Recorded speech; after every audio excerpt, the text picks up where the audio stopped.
House GOP passes first big whip test, ousting Omar. After a flip-flop filled struggle, the House GOP's whip operation passed its first major test, booting progressive Ilhan Omar from a prized committee spot. Republican leaders worked for more than a week to secure the votes to pass the resolution, which cited the Minnesota Democrats' past comments about Israel. A few GOP members had suggested they would oppose Omar's ouster due to bigger concerns, namely, a desire to not go tit for tat with Democrats by using forcible committee removal against the opposing party, but in the end, Republicans were almost wholly united, with Representative Dave Joyce, Republican Ohio, voting present. The 218-211-1 vote marks the third time since 2021 that a House majority has forcibly removed a member of the opposition party from a committee. Democrats removed GOP reps Marjorie Taylor Greene, Georgia, and Paul Gosar, Arizona, from their panels during the last Congress over incendiary comments and social media posts they had made concerning fellow lawmakers. Just days ago, there was a real possibility that Speaker Kevin McCarthy, despite his projected confidence,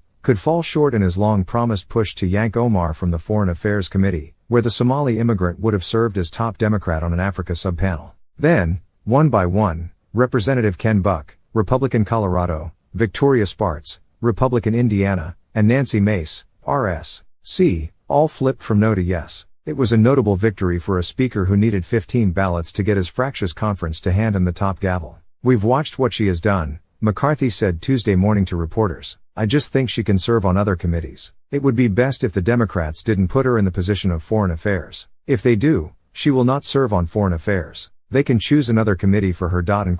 The House Rules Committee held an emergency meeting Tuesday night to push through the resolution on Omar, and a procedural vote to move forward past the House Wednesday along party lines, teeing up Thursday's vote. The resolution to remove her was introduced by first-term Representative Max Miller, Republican Ohio, who is Jewish and says he has not spoken with Omar personally. He cited various comments she has made with anti-Semitic overtones, while also arguing that Democrats watered down a resolution to condemn her for those remarks in 2019 when they held the majority. Omar, for her part, has largely apologized for her previous comments. "As an American Jew and as somebody who served in the Marine Corps, I believe that her comments are vile. And while she may have apologized in the past, she continues to erect a pattern of anti-Semitic rhetoric," said Miller in an interview about his motivations for leading the resolution.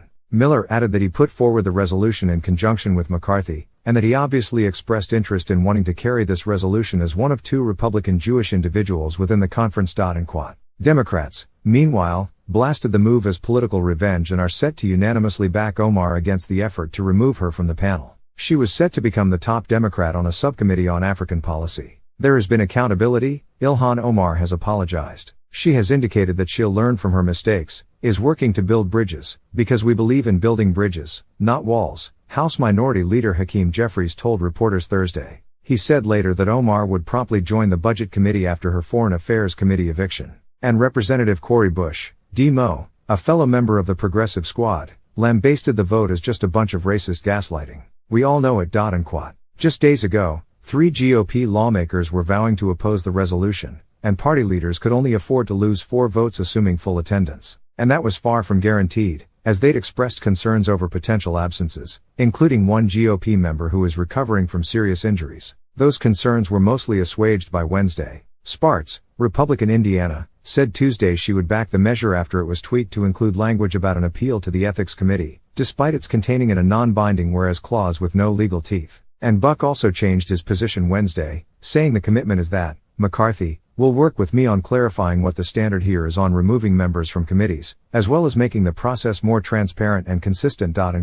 Joyce voted present due to his position on the ethics panel. He also voted present when the House booted Representative Marjorie Taylor Greene, Republican Georgia, from her committees. Generally, Republicans argue Omar can serve on other committees and say this is a watered-down resolution compared to a Democratic-led votes to remove Greene and Representative Paul Gosar, Republican Arizona, from their committees. Democrats took those actions, with some Republican support, over threatening comments and social media posts made by both lawmakers. Statements GOP lawmakers are quick to point out that, in Greene's case, were made before she was sworn into Congress. Republicans warned at the time that if Democrats wanted to change the long-standing precedent of allowing parties to decide panel assignments and removals internally, then they, too, would have those tools at their disposal when in power. Now, they're making good on that promise. "We are taking an unprecedented rule that the Democrats put in place last Congress and using it effectively against them," Miller said.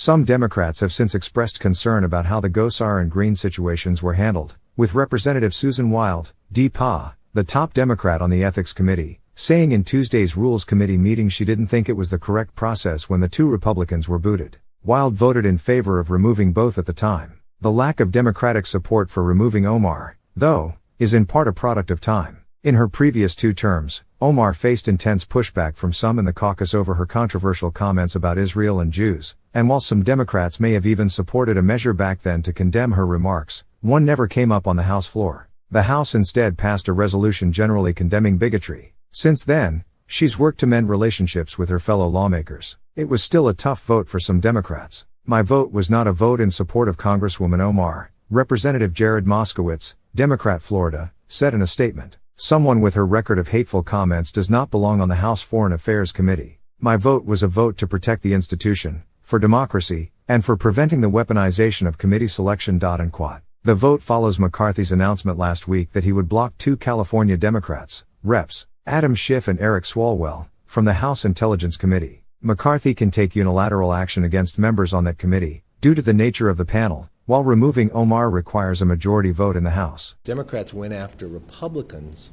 for things they said before they were not even members of Congress, and they kicked them off all committees. Omar will have committees. I just think when you think about things that she has said as a member of Congress, that the U.S. military is equal to the Taliban and Hamas, that she said something happened on 9/11, that the support for Israel was all about the Benjamins. I just think being on foreign affairs, the rest of the world looks at that. It's not if, it will be when she makes another statement like that. That puts the America in a jeopardy. And also, I've only dealt with Democrats who sit on committees that have classified information. I think other members would be withheld classified information when she was in the room based upon her beliefs. So I just think it's best that she serves on another committee, not that she's taken off. And we also put in a due process. So she can go to the Ethics Committee to see if this is not right or not, and we'll take a look at that.